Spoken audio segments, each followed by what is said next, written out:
Fala galera, tudo bom com vocês? Pessoal, dando sequência nas nossas aulas de ética e moral, nós falaremos hoje sobre dilemas morais ou dilemas éticos, como você quiser.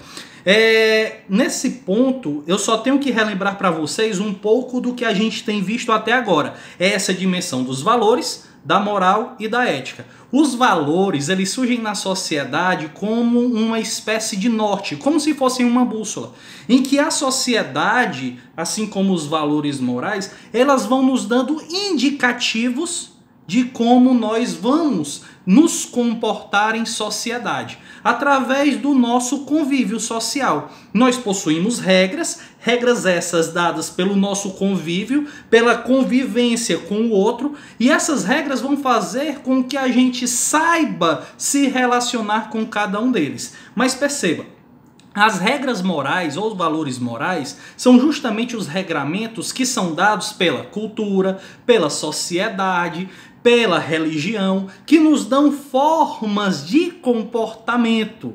Então perceba, os valores morais, eles são heterônomos. O que é isso? Eles são heterônomos porque hétero significa outro, nomos, nomia, lei. Ou seja, quem confere a lei que eu vou seguir é outra pessoa. No caso, a cultura, a religião, no caso, a sociedade, a família que você vive, o seu grupo de amigos que você faz parte, eles vão lhe dar uma série de regramentos. E esses regramentos, eles não são dispostos como a lei criada pelo Estado, mas são regramentos dispostos pela convivência, em que a gente acaba obedecendo.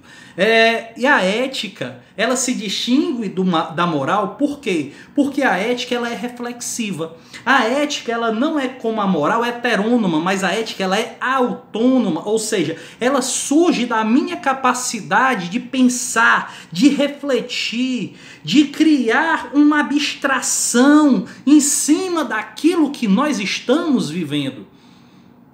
É a ética que me faz refletir em torno da minha ação. É por isso que os dilemas éticos eles são tão importantes para a gente. E esses dilemas éticos, eles fazem com que a gente pense, inclusive, a nossa própria vida. Como assim? Tem um dilema ético muito conhecido na filosofia, que é o dilema do bonde. O que é isso?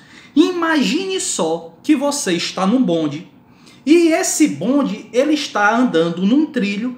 E esse bonde, num determinado momento, você vê que tem 5 pessoas mais à frente no trilho. E você percebe o seguinte, que você não consegue frear o bonde. E você fica naquele agoneio, porque você sabe se você seguir, você vai atropelar aquelas 5 pessoas. Só que tem um problema. Quando você está seguindo, você repara que você tem um botão, você é o piloto. Você é quem decide a sua ação.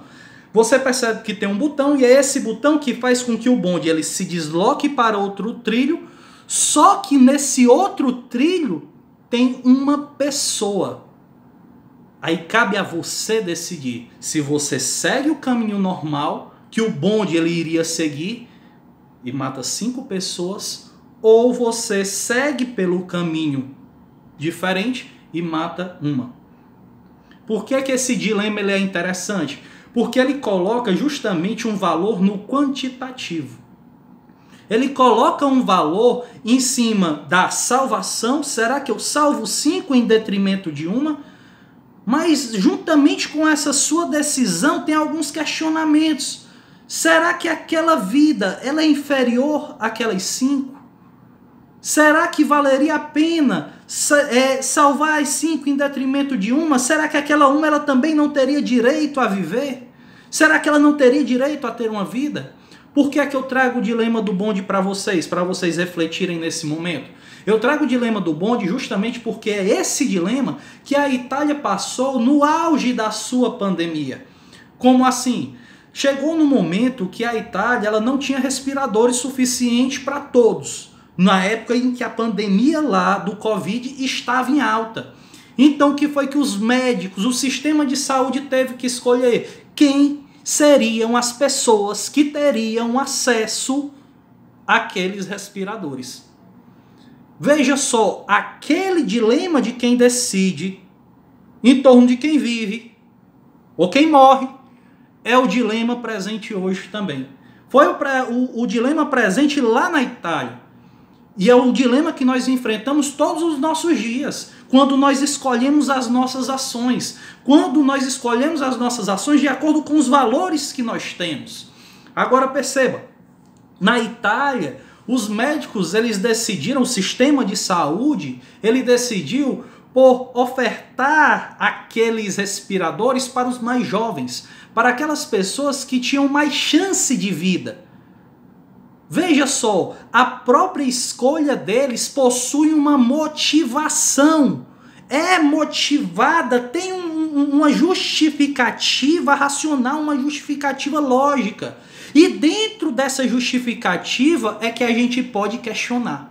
É que a gente pode refletir em torno daquelas ações existentes, em torno daquelas escolhas que foram feitas. Agora perceba, será que aquelas pessoas, os idosos que não tiveram acesso aos respiradores, será que eles também não teriam direito a ter uma vida saudável? A ter acesso àqueles respiradores para que eles pudessem se recuperar? E as famílias daquelas pessoas que não tiveram direito ao seu ente querido ter acesso àqueles respiradores? Percebam, são todos esses dilemas existentes que fazem com que a gente questione não somente o mundo, mas questione a gente mesmo. É por isso que a ética ela é tão importante, porque a ética não é somente o questionar o mundo, mas o questionar a si. A ética ela se faz por meio da vivência, da minha capacidade em viver, em saborear a vida.